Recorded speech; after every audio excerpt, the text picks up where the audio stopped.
quiero compartir un pequeño pensamiento que el Señor viene hablando a mi corazón y que creo que el Señor va a hablar a nuestros corazones esta noche. No sé si alguna vez has escuchado esta frase que dice: nadie es profeta en su propia tierra, ¿no? Es una expresión que a veces la usamos, ¿no? Por cuando a alguien no le dan valor, cuando a alguien no le da el lugar que se merece. Pero es una expresión que a veces la usamos nosotros, pero que realmente está en la Biblia. Y fue la expresión que Jesús hizo cuando fue a su pueblo y él ya empezaba a ser reconocido, empezaba muy conocido como el año de la popularidad, donde él ya había hecho milagros, pero una vez vuelve otra vez a Nazaret y se encuentra con corazones muy duros, con corazones de incredulidad, y lo invitan a la sinagoga, porque él tenía la costumbre de ir a la sinagoga y leer la palabra del Señor, y en ese entonces pues lo invitan y él comienza a leer un capítulo del profeta Isaías, que es muy conocido, y está en Lucas 4:16. Dice: cuando llegó a Nazaret, la aldea donde creció, fue como de costumbre a la sinagoga el día de descanso, y se puso de pie para leer las escrituras. Y le dieron el rollo del profeta Isaías. Jesús lo desenrolló y encontró el lugar donde estaba escrito lo siguiente. Y dice: el Espíritu del Señor está sobre mí, porque me ha ungido para llevar las buenas noticias a los pobres. Me ha enviado a proclamar a los cautivos que los cautivos serán liberados, que los ciegos verán, que los oprimidos serán puestos en libertad, y que ha llegado el tiempo del favor del Señor. Pero una vez que terminó él de leer, fue y se sentó en el centro de la sinagoga. Y con autoridad con la que él podía hablar, se sentó y dijo que esta escritura se había cumplido. Pero para sorpresa, primero lo comenzaron, los que estaban ahí en la sinagoga, lo comenzaron a alabar, a reconocer, pero cuando él pronunció estas palabras, se llenaron, dice, de ira, de furia, porque estaba diciendo que él era el Mesías, porque estaba escrito. Y ahí vemos cómo Jesús vivió en sus propias carnes el rechazo y el enojo de su propio pueblo. Porque vino a lo suyo y en lo suyo no le recibieron, no lo reconocieron que él era el Mesías prometido. Y a punto, cuando la gente vio que Jesús declaró hizo esta declaración, lo intentaron matar, lo intentaron tirar por un peñasco, una montaña, pero Jesús salió de ahí y se dirigió a otro lugar donde ahí sí lo reconocían. En su propio pueblo encontró incredulidad. ¿Por qué? Porque lo familiarizaban mucho. Lo tenían como como Jesús, el hijo del carpintero. La familiaridad, su propia familia también lo rechazaron. Y a veces también nosotros nos podemos encontrar en esa situación. Cuando hemos reconocido al Señor y hay cambio en nuestra vida, a veces no creen de ese cambio. Parte de esa experiencia fue la que yo viví.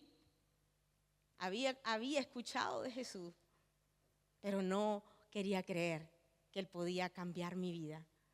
Y tuve que cruzar el charco, como normalmente decimos los americanos. tuve que cruzar el charco para poderme encontrar con este Jesús, que una vez lo rechacé. No escuchaba lo que Él quería hacer en mi vida, pero su misericordia me alcanzó y hace más de 11 años que entregué mi vida a Cristo y Él la cambió, Él la transformó porque tomé una decisión, porque vi la necesidad que tenía mi vida de ser cambiada y de ser transformada a este Jesús que habla la Biblia, que puede cambiar su historia y hacer de tu historia algo maravilloso. Amén. Y siguiendo con lo que Jesús hacía, al huir de Nazaret, Él se dirige a otra provincia, a la provincia de Galilea. Y ahí vemos que Jesús comienza su ministerio con poder, con gloria, con señales, con milagros. Alimentaba a la gente, convirtió el agua en vino, le dio de comer en 2 ocasiones a multitudes. En Lucas 4:31 dice, después Jesús fue a Capernaum, una ciudad de Galilea, y enseñaba en la sinagoga cada día de descanso. Allí también la gente dice que se quedaba asombrado por la enseñanza, porque hablaba con autoridad. ¿Por qué hablaba con autoridad? Porque Él reflejaba, tenía la autoridad de Él no pecaba.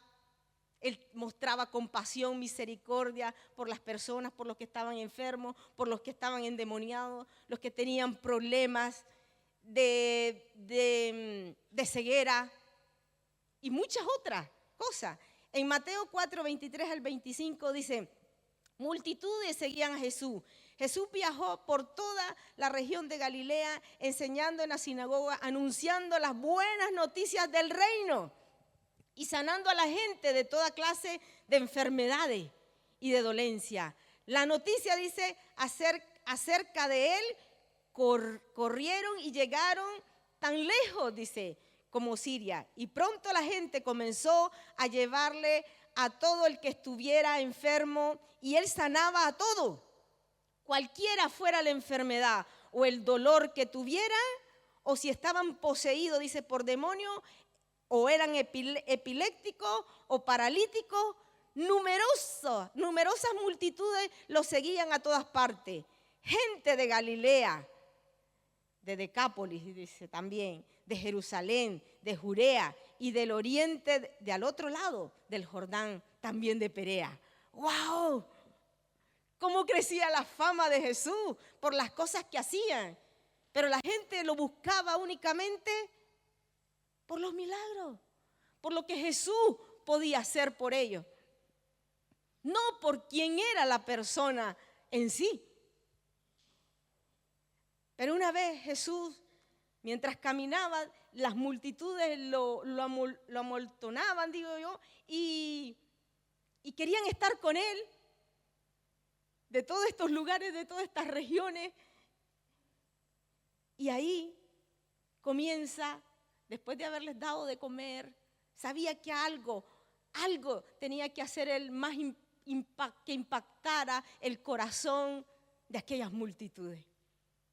Y ahí comienza a enseñar, yo sé que ustedes lo habrán escuchado, el famoso Sermón del Monte.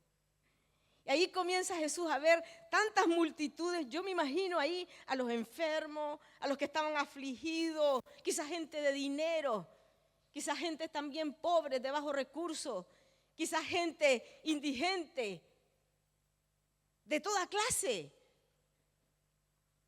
Pero lo importante es que ahí también estaban con ellos sus discípulos, aquellos que habían creído en Él, en quién era, y que escuchaban cada enseñanza que Jesús les daba.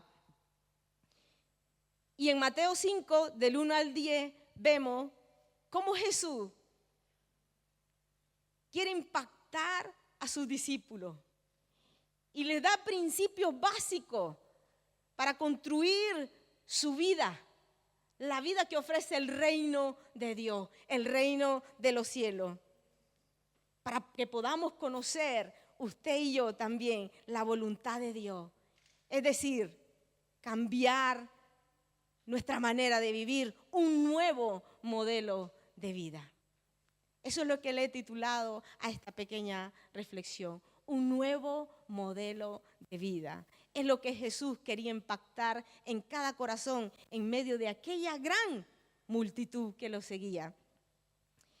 Y dice en Mateo 5, del 1 al 10, dice, y viendo la multitud subió al monte y sentándose vieron a él, a sus discípulos, y abriendo su boca les enseñaba diciendo, bienaventurados los pobres de espíritu, porque de ellos es el reino de los cielos. Bienaventurados los que lloran, porque ellos recibirán consolación. Bienaventurados los mansos, porque ellos recibirán la tierra por heredad. Bienaventurados los que tienen hambre y sed de justicia, porque ellos serán saciados. Y continúa diciendo, bienaventurados los misericordiosos, porque ellos alcanzarán misericordia. Bienaventurados los de limpio corazón, porque ellos verán a Dios. Bienaventurados los pacificadores, porque ellos serán llamados hijos de Dios. Bienaventurados los que padecen persecución por causa de la justicia, porque de ellos es el reino de los cielos. Y termina, bienaventurado soy cuando por mi causa os vituperen, os persigan y digan toda clase de mal contra vosotros mintiendo.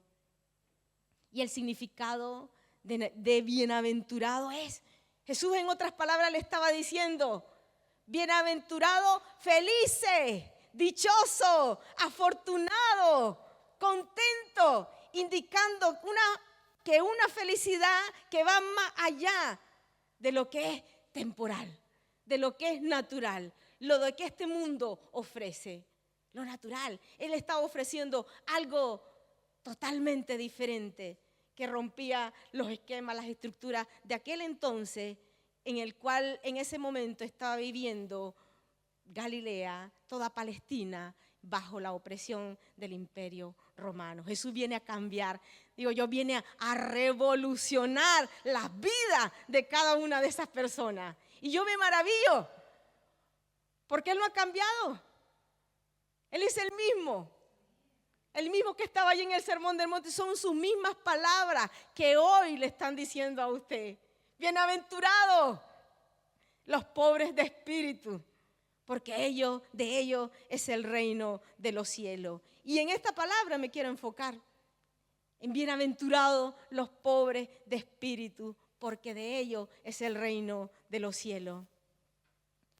Y como dije, bienaventurados los pobres de espíritu no quiere decir que se refiere a la pobreza natural, económica, un estatus. No, se refiere a la pobreza espiritual. Porque cuando no tenemos a Cristo en nuestra vida, cuando Él no forma parte de nuestra vida, estamos en bancarrota. Hay un vacío profundo en nuestro corazón, en nuestro interior, que nada de este mundo lo puede llenar. Ni tu conocimiento, ni tus estudios, ni tu posición, ni tus riquezas, ni lo que puedas acumular aquí en la tierra puede llenar ese vacío que, como compartía el pastor el fin de semana, tiene forma únicamente de Dios. En nuestro corazón solamente puede ser llenado y solamente podemos experimentar la plenitud, la verdadera felicidad cuando hacemos a Cristo parte de nuestra vida, cuando lo ponemos a Él en el centro de nuestra vida. Todo cambia, todo se ve de otra manera diferente. Pero Jesús ahí fue a Galilea, una ciudad, dice que era conocida, una tierra despreciada, una región mezclada, conocida más por la confusión. habían, yo me imagino, de muchas clases de religiones, era conocida como era llamada como Galilea de los gentiles. No eran ni judíos. Donde Jesús fue a llevar el reino de los cielos y donde hizo tantas señales y tantos milagros. Fue en tierra de gentiles. No lo hizo ni en su propia casa. Hizo algunos milagros, pero ellos se perdieron lo mejor. Y en lugar donde pocos esperaban ver la gloria de Dios, pero allí, en medio de la sencillez de esos pescadores, porque era una tierra muy fructífera. Y yo a veces, cuando estaba escribiendo este mensaje, traía a mi mente Huelva. Tierra de pescadores, buena tierra. Aquí se produce. Digo, Señor, tú vas a hacer algo en Huelva. Porque creo que esta ciudad te pertenece. Y cada uno podemos impregnar con el reino de los cielos aquí, a la costa de la luz. Así es que cuando escribía y decía, me imaginaba a Huelva, Jesús en cada uno de nuestras vidas recorriendo cada calle, en medio de nuestros trabajos, en medio del autobús, llevando la luz de Cristo por donde sea. Y ahí comienza, ahí dice, donde Jesús decidió encender la llama de su ministerio, una luz que rompe las tinieblas. No buscó templos, no buscó palacios, no buscó salones de actos, buscó una pradera, una montaña, y allí comenzó a enseñar. Y mira lo que dice Mateo 4:16, dice, el pueblo que habitaba en tiniebla vio la gran luz, y sobre los que vivían en la región de sombra de muerte, una luz resplandeció, porque ahí estaba Jesús. Y aquí está Jesús. Él está aquí en esta noche y Él quiere hacer resplandecer su luz sobre su vida. Estas palabras fueron un golpe al orgullo de aquella gran multitud, de aquellos que quizás vivían una religión, pero también fue una puerta abierta para los humildes, para los de pobres, a los espíritus pobres, a los cansados y a los quebrantados. Jesús comienza en Galilea para mostrar que el reino no depende de la posición, sino de un corazón abierto. Ser pobre de espíritu, como dije anteriormente, no es miseria material, sino es reconocer la necesidad espiritual que tenemos cada uno de nosotros de tener a Cristo en nuestra vida. Jesús no está exaltando la pobreza económica, sino la dependencia espiritual.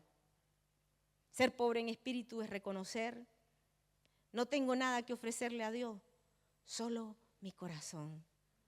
No confío en mi justicia, confío en su gracia. Vivimos en el tiempo de la gracia. No desprecie lo que hoy Jesús puede darle. No me sostengo por mi fuerza, sino por su amor que fue derramado en la cruz del Calvario. Y hoy es la misma invitación que Jesús le ofrece. Porque cuando un corazón está lleno de sí mismo, no hay espacio para Dios. Cuando el orgullo domina el corazón, no hay espacio para Dios.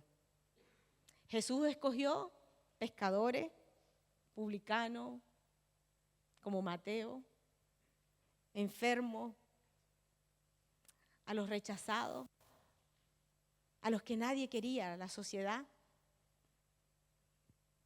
Pero sí, una cosa que ellos tuvieron, reconocían la necesidad que tenían de un Salvador. Y ese es Jesús. Y hoy está aquí. Él es el mismo. Él no ha cambiado. La pregunta es, ¿está dispuesto a reconocer su necesidad espiritual, de humillarse delante del Señor, de vaciar su orgullo, de tener todas las cosas bajo control.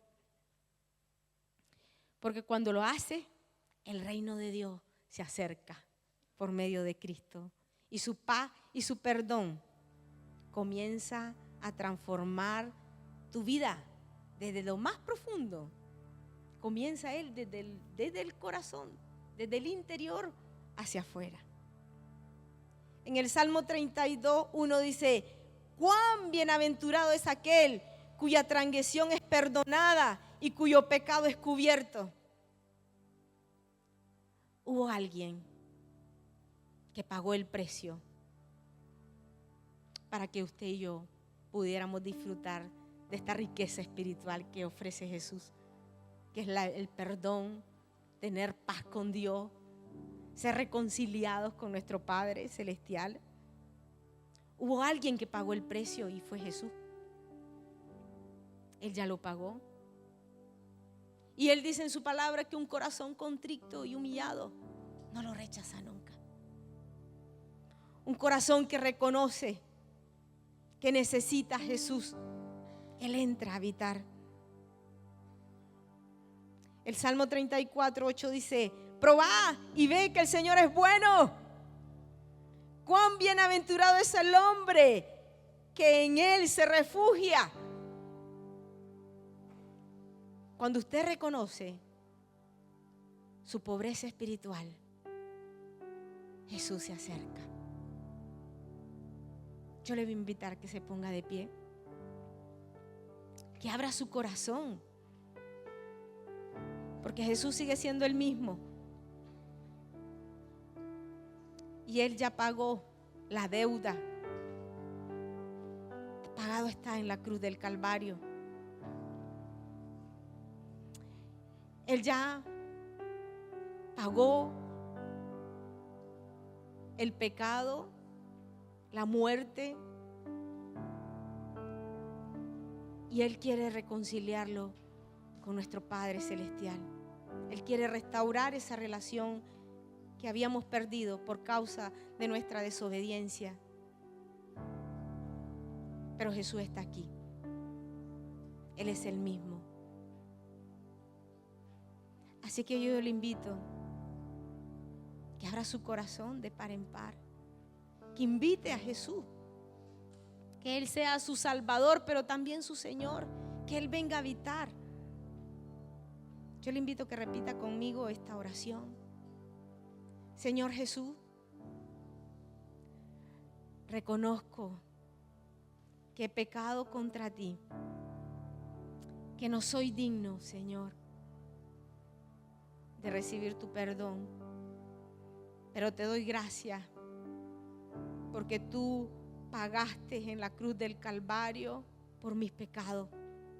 Tú cargaste, Señor, todas mis culpas, todo mi pecado. Tú lo cargaste, Señor. Y ahora te pido que tu sangre preciosa me limpie de toda mi maldad y de todo mi pecado, de la manera en cómo he vivido lejos de ti. Pero hoy me acerco a ti con un corazón, Señor, contrito y humillado, porque te reconozco que te necesito. Gracias, Jesús, en el nombre poderoso de Jesús.